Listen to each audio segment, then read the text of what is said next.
आपके ग्राम सभा नरहुआ से युवा प्रत्याशी आपका अपना अर्जुन प्रसाद को भारी मत से विजयी बनावे।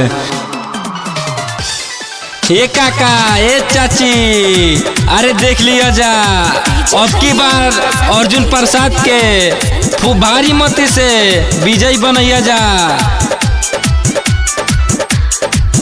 अर्जुन भैया के सपोर्ट करी लो, अब नहीं के वोट करी लो।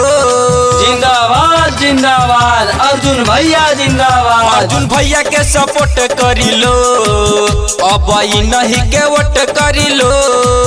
हाथ जोड़ी खड़ा भइल दुआर, जनी भूलिया चाचा चाची हमार, प्यारे थोड़े थोड़े गोट करी लो। अर्जुन भैया के सपोर्ट करी लो, प्यारे थोड़े थोड़े गोट करी लो। अर्जुन भैया के सपोर्ट करी लो। दूध में चावल मिले तो उसे खीर कहते हैं, दूध में चावल मिले तो उसे खीर कहते हैं। आप लोग का प्यार मिले वही तकदीर कहते हैं। अरे भाऊजी, अरे अर्जुन प्रसाद के फुल सपोर्ट करी लो और अपनी गांव जवार के विकास कराई लो। बहुत चुप रहनी लो आप लोग। होई गांव के विकास पूरी मानवा के आस, सेवा करे अवतार देवी। बारे भैया कर मठ अपन दे दी बहुमत, संगे चले के हो जाई रेडी। होई गांव के विकास पूरी मानवा के आस, सेवा करे अवतार देवी।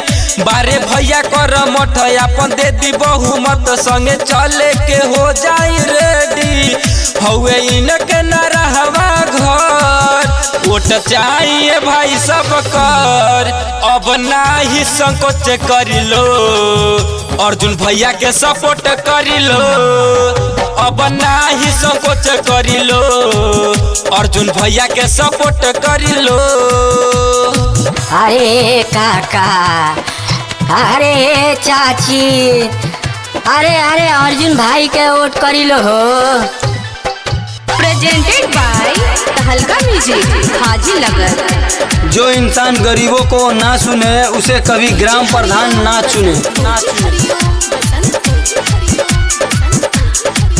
सबे सुखों में रही नहीं दुखावा भेटाई, रउआ प्रधान अब की बनाई। सबे भइल बा मगन अर्जुन भैया के संग, रउआ अब की इनके जिताई। सबे सुखों में रही नहीं दुखावा भेटाई, रउआ प्रधान अब की बनाई।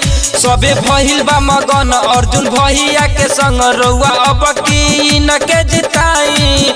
हमें गौवे के रउए लाल, भैया रखी है सबके ख्याल। प्यार देवे में न लेट करी लो, अर्जुन भैया के सपोर्ट करी लो। प्यार थोड़े थोड़े गोट करी लो, अर्जुन भैया के सपोर्ट करी लो। आपके ग्राम सभा नरहुआ से युवा प्रत्याशी आपका अपना अर्जुन प्रसाद को भारी मत से विजयी बनावे।